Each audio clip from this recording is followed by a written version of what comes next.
చిన్న విశ్వాసాన్ని వృద్ధిలోనికి తీసి తెచ్చుకోవాలి, పెంచుకోవాలి, పైకి ఎదగడానికి ప్రయత్నించాలి. విశ్వాసంలో నుంచి దిగజారిపోతున్నావా? ప్రార్థన చేయడానికి మనసు రావట్లేదా? దేవుని సన్నిధి అంటే నిర్లక్ష్యమా? ఒకసారి ఆలోచించాలి. దేవుడు ప్రతిదాన్ని లెక్కలు కడతాడు. అంటాడు భక్తుడు, ఆ దినములను గూర్చి నేను ఏం చేయాలనుకుంటాడండి? మా దినములను గూర్చి నేను లెక్కించాలనుకుంటున్నాడు. లెక్క పెట్టుకుంటున్నావా తల్లి? దేవుడు నీకు ఇచ్చినటువంటి సంవత్సరాలు, దినములను, నెలలను దేవుని కొరకు నేనేం చేస్తున్నానో లెక్క పెట్టుకోవాలి. సహోదరులారా, దేవుని కృపలో, దేవుని సన్నిధిలో మనము అందుకోసమే దైవజనుడు చెప్తున్నాడు, దినములు చెడ్డవి కనుక సమయాన్ని ఏం చేయకూడదు, పోగొట్టుకోకూడదు, కొనియకూడదు. సమయాన్ని చాలా మంది పోగొట్టేసుకుంటూ ఉంటారు. ఆలోచించండి. పోయిన శుక్రవారం రాత్రి, పిల్లలారా, నేను రాత్రి నైట్ డ్యూటీ బి షిఫ్ట్ దిగి సెయింట్ పాల్ చర్చ్లో దైవజనులు జాన్ వెస్లీ అన్న ఒక్కరోజు చక్కటి మహాసభ పెడితే మా పిల్లలందరూ ముందు వెళ్ళిపోయారు. సాయంత్రం 6 గంటలకి 6:30 అక్కడ ఉన్నారు. నేను రాత్రి 9:10 గంటలు దిగి వెళ్ళాను. రాత్రి 11 గంటల వరకు దైవజనుడు వాక్యం చెప్తూనే ఉన్నాడు. చాలా చాలా అద్భుతమైనటువంటి వాక్యం విన్నామండి, పరవశించిపోయాం. దైవజనుడు మాటలు, దేవుని సేవకుల నుంచి దేవుడు మాట్లాడుతున్నప్పుడు ఆ మాటలన్నీ కూడా ఎంతో చక్కగా ఆస్వాదించాం. సంతోషంగా తిరిగి రాత్రి ఇంటికి వచ్చాం. పిల్లరా, ఆలోచించండి పిల్లలు, ఎంత టైం దేవునికి సమయం ఇస్తున్నాం అనేటువంటిది ఖచ్చితంగా దేవుడు అడుగుతారు.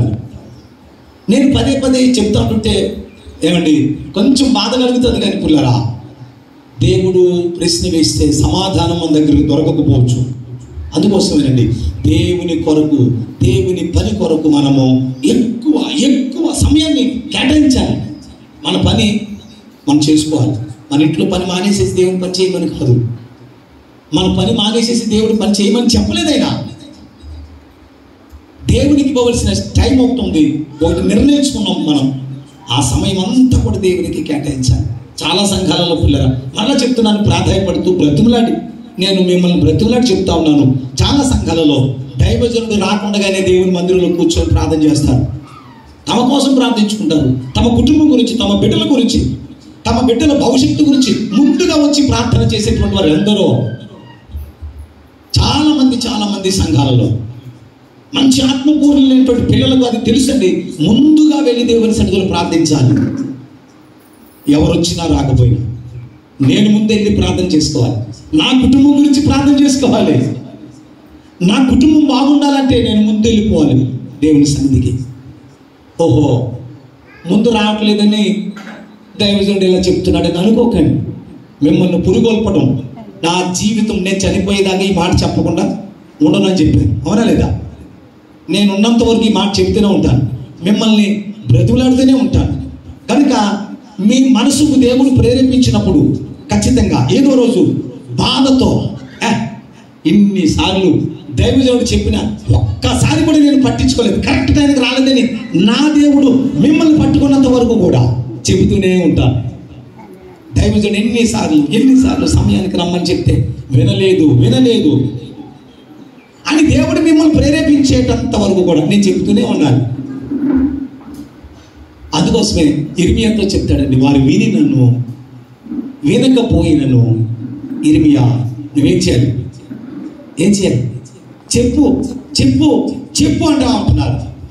వాక్యాన్ని ఎరిగినటువంటి ఓ దైవజనుడిగా మీకు నేను బలపరచడానికి పిల్లలు, దేవుని సన్నిధికి, దేవునికి ఇవ్వవలసిన టైం గురించి పదే ఎన్నిసార్లైనా ఈ మాట దైవజనుడు నోట ఎందుకు ఇన్నిసార్లు దేవుని పరిశుద్ధాత్మ దేవుడు మాట్లాడుతూ ఉన్నారో అర్థం చేసుకోవడానికి ప్రయత్నించాలి.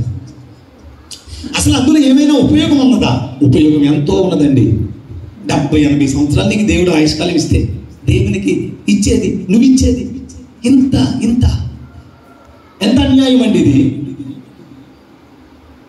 దేవుడు ఓ చోట మీకా ప్రవక్తతో చెప్తారు, మీరు అన్యాయం చేసి తిరిగి అంటే దేవుని పిల్లలందరూ అన్నారట, ఏం అన్యాయం చేశాం, ఏమి దొంగతనం చేశాం, ఎవరిది దోచుకున్నాం, మేమేమి తప్పు చేయలేదు కదా, ఎక్కడ అన్యాయం చేసి తిని అని అడుగుతారట.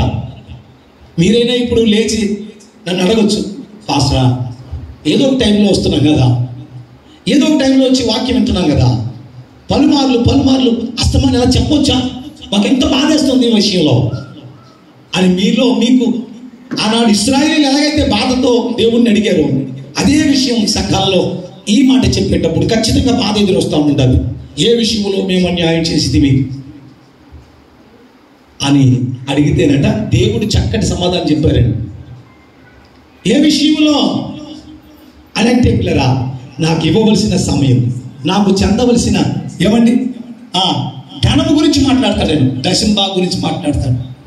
సమయాన్ని దొంగిలించారు, నా బలలో మీరేం చేశారు, నా బలలో అపవిత్రత చేసేసారు, బలను అపవిత్రపరిచినటువంటి వారు మీరు. చాలా విషయాలండి దేవుడు ప్రశ్నిస్తే సమాధానం ఎవ్వరికి దగ్గర దొరకదు, నాతో సహా. పాస్టర్ గారు కూడా సమాధానం చెప్పలేడంతే. దేవుడు ప్రశ్నిస్తే నరులు సమాధానం చెప్పలేము. అందుకోసమే ఉన్న చిన్నపాటి టైం, చిన్నపాటి ఆయుష్కాలం మనది. దేవుడు ఇచ్చింది చాలా చిన్న ఆయుష్కాలం అండి మనది. ఈ చిన్న ఆయుష్కాలంలో ఎక్కువ టైం దేవునికి సమయాన్ని కేటాయించుదాం. మా దినములను మేము లెక్కించుటకు మాకు నేర్పుము.